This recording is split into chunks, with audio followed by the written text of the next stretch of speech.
This unit is a rehearsal of basic set theory. It is needed to fully understand the lecture on input-output automata, which describes model of distributed system. It is only needed if you are not familiar with set theory, or you just learned that in school but you forgot. So we are going to talk about sets, relations, and transition systems. So sets contain elements, which themselves can be sets. So here is an example of a set A containing 3 elements: the element A, the singleton set D, and the singleton set A. Sometimes we do not want to list all the elements of a set. Then we can write the set by a property that describes the elements of the set. So here is the case. So this description says it is a set of x's such that each x has some property. For example, the set of x's such as x is an even number. So this is a set of all even numbers. Now observe that order is not important in a set. And also the number of occurrences of the same element is not important. So the set AB is the same as a set A, B, and also the same as a set BA.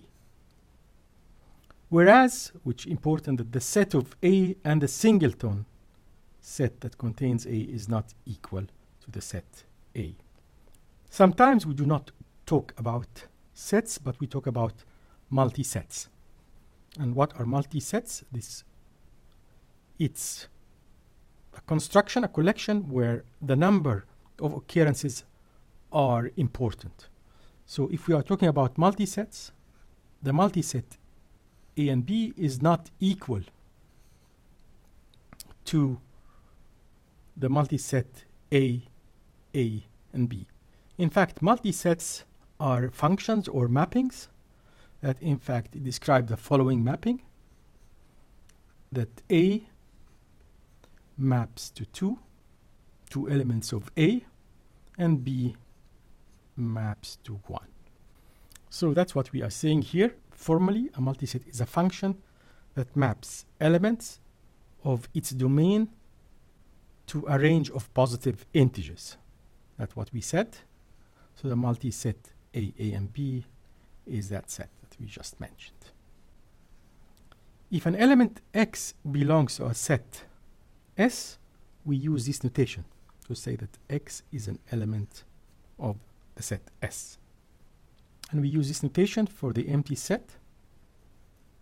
And what this means, the empty set says that for all x's, the following is true: that this empty set does not contain any x. We use the following notation for Cartesian product. And what is a Cartesian product? Of two sets, we have the set x and the set y, and this is notation for a Cartesian product of two sets. And it is the set of the pair AB, the set of pair AB, such that A is element of X and B is element of Y.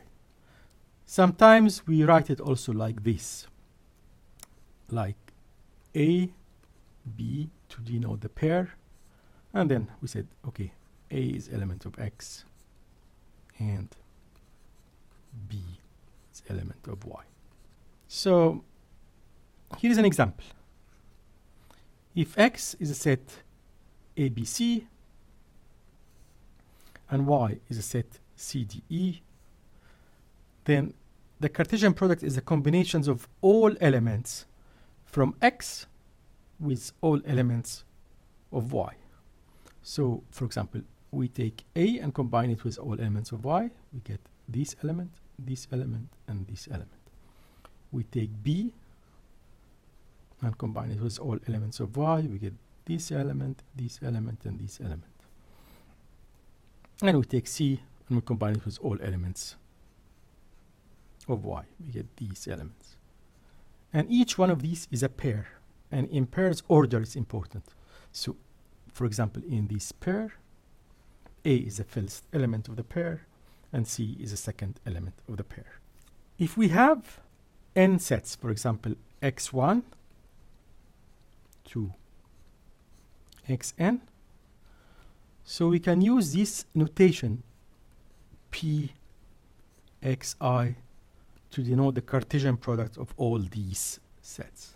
Now, let us look to union. What does it mean for a union on operation on two sets? It is saying that it is the set of x's such that x is either element of the set x or x is element of the set y. So, for example, if x is a set of AB and y is a set of A, D, and E, then the set, which is a union of x and y, will include A coming from capital X, large X set, and B. A here is repeated, so it will also include then D and E. Now let us look to operations on set, and especially ordering operations. So sets could be ordered by a subset relation. So a relation, it is a relation between two sets. So the subset relation between two sets x and y, which says x is a subset of y, means that if A is an element of x, then A is also an element of y. We are really defining the subset relation, and that holds for all elements A of x. So you can see here the set AB is a subset of ABC because each element in the first set is also included in the second set. And the subset relation, as we defined, also includes equality. So if two sets are equal, also one set will be a subset of the other and vice versa. So ABC is a subset of ABC. And here is an example which it is not the case. So AD is not a subset of ABC because D is not a subset of ABC. Sometimes we also talk about proper subsets. And proper subsets means that we can define it like this. X is a proper subset of Y if and only if, that is the definition. X is a subset of Y and X is not equal to Y. So a proper subset excludes equality. So let us look to binary relations on a single set. So a relation X in general is always a subset of the Cartesian product of the set with itself.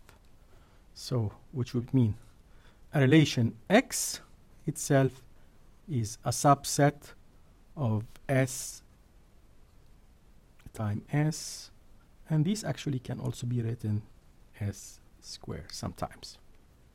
So here's an example of a binary relation. S is a set A, B, D, E, and this is a binary relation. It is the set of pairs AA, BE, and EE, and that is a subset of the Cartesian product of the set with itself, or the set square. And as we said, we can write pairs this way too. Now there is a number of important binary relations on set. The first one is the partial order, or poset, sometimes it's called. So a partial order is actually a pair, a set, and a binary relation, and sometimes we write it this way, which for each x and y in the set X, we have the following properties. And these are properties describing the partial order.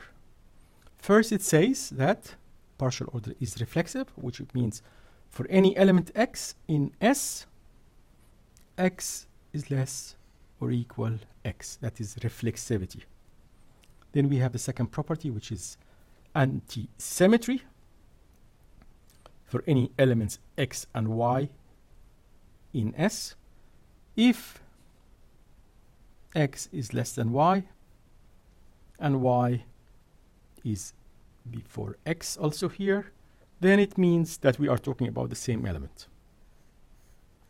That is anti-symmetry.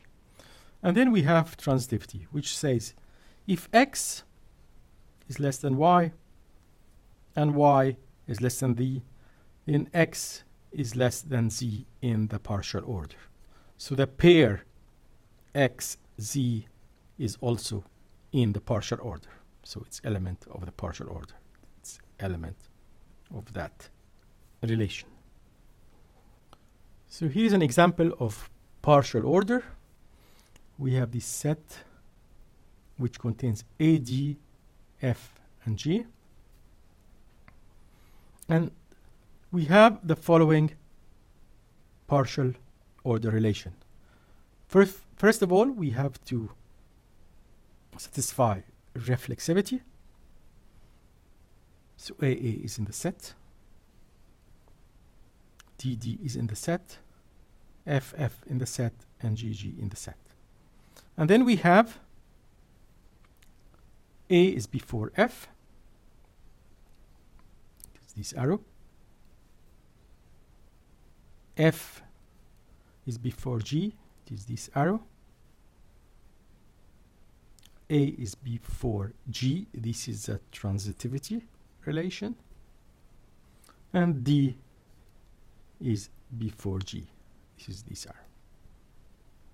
Observe in partial order some elements are not related. For example, this element and this element cannot be compared. There is no order between these elements. That's why it is called partial order. When arbitrary couples of elements can be compared, then we are talking about total order. And that's what we can see here. So what is a total order? It is again this pair S and a relation, we call it here also less than, which satisfy all the properties of partial order: reflexivity, anti-symmetry, transitivity, and one more property which called dichotomy or totality, which says for each element x and y, either x is before y or y is before x. An example of a total order is here. This is our set. And basically this element has to be put in a straight line. So here is the relation, the total order relation. We first satisfy the reflexivity. And then we are saying that A is before F, F is before G, A is before G because of the transitivity, D is before G, again, because of the transitivity. This is already repeated, we don't need it. And then we have also D before F, because of transitivity. And then we have D before A. We covered the relation between all the elements in the set S.